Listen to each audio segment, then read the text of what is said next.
Hey, Mikey, how did your week go? I'm afraid to answer that question. So where are you headed with this? You know, Mikey, I've been carrying around this rubber yellow chicken lately. Oh, So my week started turning up roses, honestly. Why are you so mistrustful of me? well, I don't know. Maybe because you're constantly burning me with your introductions to these podcasts. Well, there's none of that happening today, folks. Wow. You'd bring a rubber chicken into the thing and suddenly I'm not the, person of interest. Now it's the chicken. At least not yet. So, anywho, you ever I had notice? to put my finger You in it. I ever don't know. notice? Oh, okay, that was weird. You ever notice how society completely loses its mind when a grown-ass man carries a rubber yellow chicken? Come on, tell me you don't want to stick your finger in that. Come on now.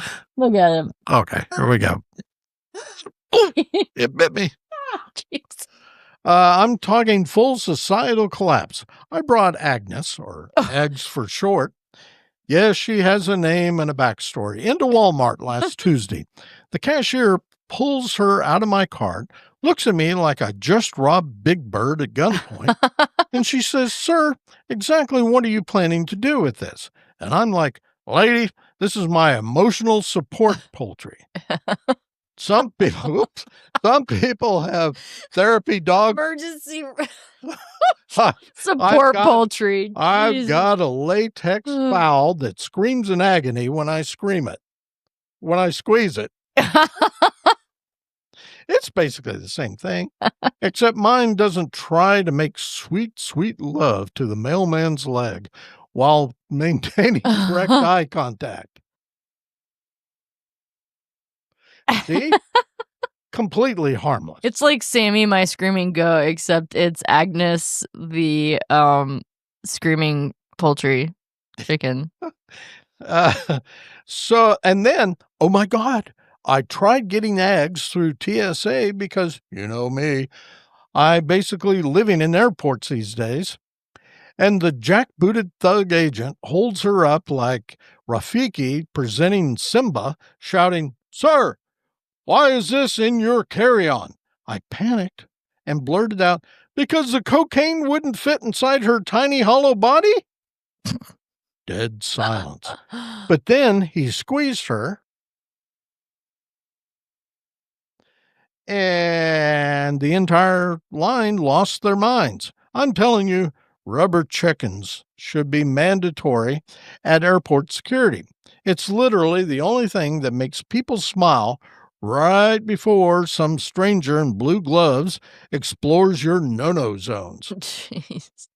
And people act like me carrying eggs, and people act like me carrying eggs is bizarre or something. Just weird. Like it's beneath their dignity. But let me tell you this, Mikey. When was the last time your emotional support cat made an entire DMV spontaneously wet themselves from laughter just by dramatically collapsing and squeaking? Never. Yeah, my support cat, he doesn't draw that much. They're like, "Oh, he's so cute." That's it. Nobody laughs about it. Look, I get it. It's ridiculous. It's certifiably insane. But here's the cosmic truth. Life is a dumpster fire. Rent's higher than Snoop Dogg on 420. Gas prices are higher than my college GPA multiplied by infinity. For $5 measly bucks, I got a rubber bird that lets me channel my existential screams through its beaks instead of mine. And honestly, it squeaks way less than my creepy Uncle Carl after he demolishes the bean dip at Thanksgiving dinner. I'm going to throw in a rim shot there. Hey, everybody. I'm Robin Howeiler, Mr. Robin, though I'm frequently mistaken for Jason Momoa, depending on the light.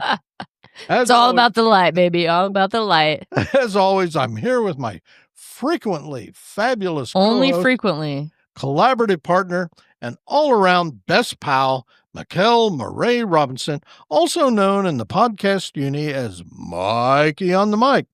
Say hello to our audience of yellow rubber chicken throwers, Mikey. Hello, audience of yellow rubber chicken throwers. I want to be a part of your group. I want to be the queen of the rubber chicken throwers. Hey, that's what I want to do with my life. Don't you judge me. I'll finger your chicken in the mouth again. Talk about weird stuff. Anyhow.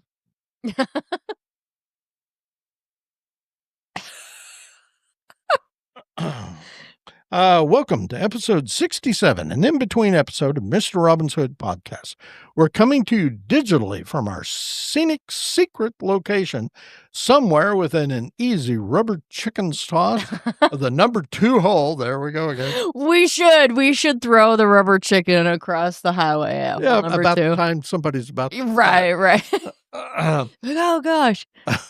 Of the Woodward Municipal Golf Course in Woodward, Oklahoma. The podcast where we take life's strangest little curiosities and put them under a microscope and then laugh our asses off. Today we're going to talk about one of the most ridiculous objects ever created, and also one of the enduring tools of comedy. No, not a pie, not a banana peel, not even a whoopee cushion. No, my friends, today we salute the mighty, the flop, the squeaky, the endlessly mysterious rubber chicken.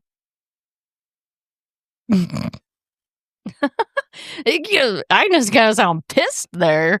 Why is this silly bird so funny? Where did it come from?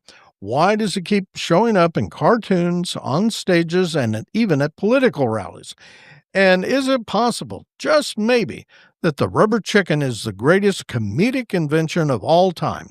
Strap in, fluff your rubber feathers, and prepare to squawk, because we're diving into the world of rubber poultry. Wow. So I feel like we should start with the origin of the story. The rubber chicken isn't something nature gave us. No. This wasn't discovered roaming around a barnyard squeaking when you squeezed it. No, this bird was cooked up in the cauldron of comedy. The story takes us back to the 19th century. The heyday of vaudeville performers were always looking for cheap, exaggerated props to get laughs. And what's funnier than food? You throw a pie, people laugh. You slip on a banana peel, people also laugh. Somebody once thought, hey, what if we take a chicken, already kind of a ridiculous animal? I think chickens are cool. Yeah. One, all birds are cool. They fascinate me. But anyhow, where we would take this ridiculous animal and exaggerate it to the point of absurdity. So instead of feathers and bones, we get a hollow, floppy rubber bird, something that no matter what you do with it looks stupid, and in comedy, stupid is gold. And so the rubber chicken waddled onto the stage, not because audiences demanded more poultry, but because it was perfectly, wonderfully dumb. Yep. Now, you folks at home may be wondering, why does the rubber chicken work? Why is it so much funnier than, say, a rubber duck or a rubber cow? Well, first, it's the physical comedy. A rubber chicken doesn't sit stiff. It collapses in a heap, flops around, and squeaks when you least expect it. It's basically a magician. It's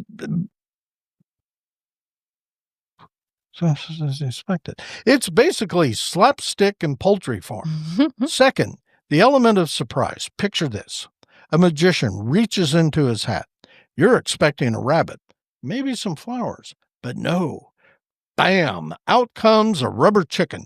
You don't even know why you're laughing, but you are. Third, it's universal. You don't need a single word of explanation. Pull out a rubber chicken in America, China, Argentina, or the middle of Oklahoma, and people laugh. It bypasses language. It's primal. And finally, the psychology of incongruity. Comedy loves to defy expectations. We laugh when the setup leads one way and the punchline takes us somewhere completely absurd. A detective pulls out a magnifying glass. Okay, normal. A detective pulls out a rubber chicken. Comedy gold. See, you don't even have to try. Oh. Oh my goodness. The rubber chicken. You just have to love it, you know? It really spreads its wings in popular culture. Back in the days of silent films, comedians like Chaplin and Buster Keaton were using absurd props to get laughs. They didn't always use chickens, but they paved the way. Then came vaudeville acts and burlesque routines where chickens became part of the gag. Fast forward to cartoons, and suddenly chickens are everywhere. Looney Tunes, Tom and Jerry, the Muppets.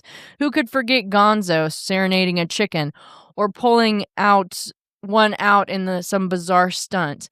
And then you've got stand-up comics, Gallagher, Carrot Top.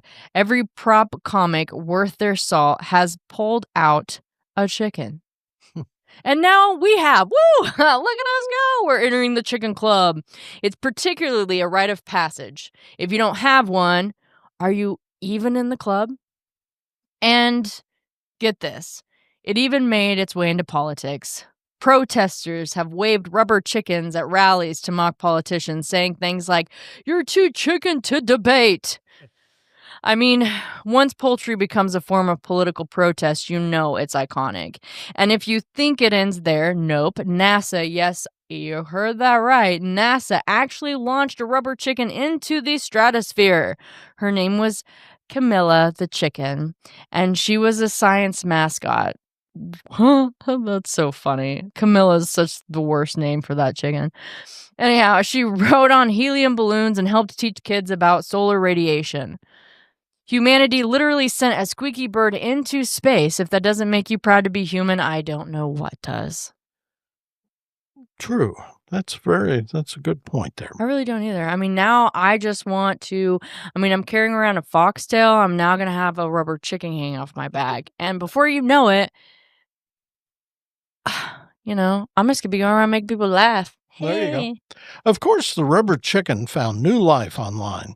On YouTube and TikTok, you've got people using rubber chickens as musical instruments. You haven't lived until you've heard somebody play Despacito on a choir of squeaky birds. Then there are the memes. Chickens screaming to heavy metal songs. Chickens used as jump scares. Chickens in gaming live streams as punishment. I once saw a streamer get hit with a rubber chicken every time he lost a round. By the end of it, he looked like he'd been attacked by a floppy barnyard moth. I feel like I'm going to start beating you with the Ags the rubber chicken. Oh, yeah, great. It's proof that this silly bird has evolved. From vaudeville stages to TikTok screens, the rubber chicken remains undefeated. Oh, I don't know that rubber chicken feels the same way, but here's the deeper question. Why does this work? Why has a cheap rubber bird survived generations of comedy? Because the rubber chicken is more than a gag, it's a symbol. It represents the very heart of comedy. Low budget, anti-serious, democratic, really just completely out there because that kind of shit's funny. Anyway, you don't need expensive setups or highbrow wit. All you need is something ridiculous, something unexpected, something dumb enough to remind us that life is short and laughter is free. And somehow the rubber chicken became that. The pin might be mightier than the sword, but the rubber chicken, it's mightier than both when it comes to getting a laugh. So the next time you're feeling weighed down by the world, just picture it. Somewhere out there, a rubber chicken is waiting. That's going to be a new inside joke for us. Yeah. Like, grab the rubber chicken.